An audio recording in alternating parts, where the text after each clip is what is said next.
à tous. Aujourd'hui sur Je peux pas japonais, on va parler de l'éthologie et plus précisément du matériel qu'il faut pour commencer à faire de l'éthologie avec son cheval. En ce qui me concerne, j'ai toujours fait de l'éthologie quand je montais à cheval. Depuis ma 6ème je crois. J'ai fait beaucoup de pauses, mais je pense en avoir fait 7-8 ans en tout. Avec mes deux juments, j'ai toujours monté en éthologie, donc j'ai mon propre matériel que j'ai pu tester, retester, challenger. Et je dois dire une chose, ce qui est cool, c'est que maintenant le matériel est vraiment accessible n'importe où, ou en tout cas sur internet, et beaucoup plus facile à trouver qu'avant. Pour moi, ce qui est indispensable, c'est tout d'abord d'avoir un bon licol éthologique. Alors vous en trouverez de différents prix, différentes formes, différentes versions, différents modèles, il y a vraiment beaucoup de choses différentes. Mais moi, ce que je vous conseille, c'est celui qui est vendu sur un site qui s'appelle la Sellerie éthologique. On n'a pas de partenariat, je vous le dis tout de suite, zéro partenariat. C'est juste mon expérience personnelle et c'est vrai que ce site, j'ai eu beaucoup de bonnes surprises avec. J'ai jamais été déçue, leur matériel est vraiment de très bonne qualité et je trouve qu'il n'est pas trop cher. Moi ce que j'ai, c'est un lit-col avec un nœud diamant et une muserolle personnalisée. Il me semble que c'est ça sur le site. J'ai pris un nœud diamant parce que ça permet de régler la hauteur sous le cou du cheval. Donc ça permet de l'ajuster et c'est très important d'avoir un lit-col qui est adapté à la taille de votre cheval. Et donc sur ce site, vous avez plusieurs critères. Vous pouvez mettre, je crois, petit cheval, cheval de trait, grand cheval. Vous avez beaucoup de critères de sélection. Donc c'est plus facile de ne pas se tromper. Au niveau de la muserolle, vous avez pas mal d'options de personnalisation. J'ai pris une option de personnalisation avec un lassage de la muserolle large, ce qui permet d'avoir plus de surface de contact avec le cheval.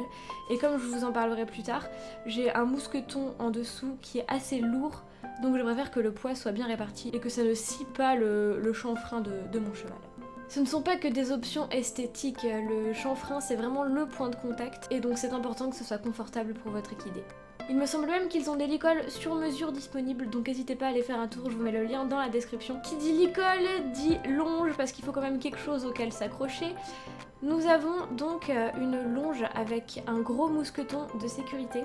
J'ai choisi cette option parce que ça permet vraiment d'avoir un poids et ça facilite les actions que vous demandez à votre cheval. Je trouve qu'on est plus clair et que les messages sont plus compréhensibles. Surtout si vous essayez de l'avoir en place, etc. Je pense que c'est mieux d'avoir un mousqueton assez lourd en ayant une grosse surface de contact pour pas que ça blesse votre cheval. Donc la longe, en fait, elle sert aussi de rêne si vous faites du travail monté. Il suffit de faire un nœud et hop, ça vous fait une paire de rênes. Et en plus, ce que j'aime bien avec celle-là, c'est que la corde est ultra confortable, ultra douce. J'ai pas besoin de mettre de gants, ça ne m'arrache pas les doigts, ça ne me brûle pas. C'est vraiment très très agréable. Il existe aussi des licols qui s'appellent side pull, donc vous attachez les longes d'un côté et de l'autre de la bouche de votre cheval, enfin du chanfrein quoi. J'ai aucun avis là-dessus parce que j'ai pas du tout essayé, donc je peux pas vous dire si c'est mieux ou pas que ce que j'utilise. Je vous laisse aller regarder des avis, j'ai pas envie de vous dire de bêtises. Voilà pour ce qui est des enraînements. Ensuite, pour moi ce qui est indispensable, et en fait depuis que j'ai repris l'équitation éthologique, c'est plus si indispensable que ça en fait, c'est le carrot stick. Alors le carrot stick, le principe est assez simple. Carotte ça veut dire carotte, stick ça veut dire bâton, c'est l'image de la carotte et du bâton, c'est exactement la même chose. Ce stick sert à récompenser, par exemple en allant gratouiller son cheval avec, ou alors à punir, mais je dirais plutôt corriger les débordements parce qu'il n'est pas question avec ça de frapper son cheval évidemment. Faut voir ce stick comme une extension de votre bras en fait. Ça vous permet d'aller donner des indications plus loin que ce qui est possible avec votre bras. Et pour moi, je le mets plus dans la catégorie indispensable parce que depuis que j'ai repris l'équitation éthologique, on n'utilise pas le stick dans le centre équestre où je suis. On utilise le flot de la longe pour faire des actions. Pour moi, c'est moins précis et c'est moins naturel, c'est moins facile, mais ça marche aussi. Ça marche aussi.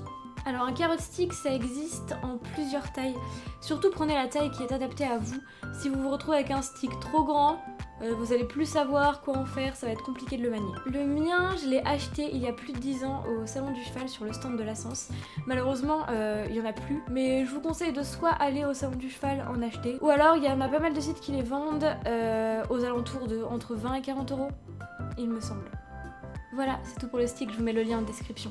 Enfin, dernier objet qui pour moi est indispensable si vous voulez faire de l'éthologie, c'est la cordelette. La cordelette, elle s'attache au bout du stick, donc ce que je vous ai pas dit pour le stick, c'est que c'est mieux de prendre un stick soit avec une cordelette détachable, soit sans cordelette du tout. Mon conseil, c'est d'en prendre une soit de la même taille du stick, soit un peu plus petite pour débuter, ça permet de pas trop s'en mêler avec parce que vous allez voir, c'est assez difficile de gérer ça. Cette cordelette, elle va vous servir à faire les exercices de désensibilisation.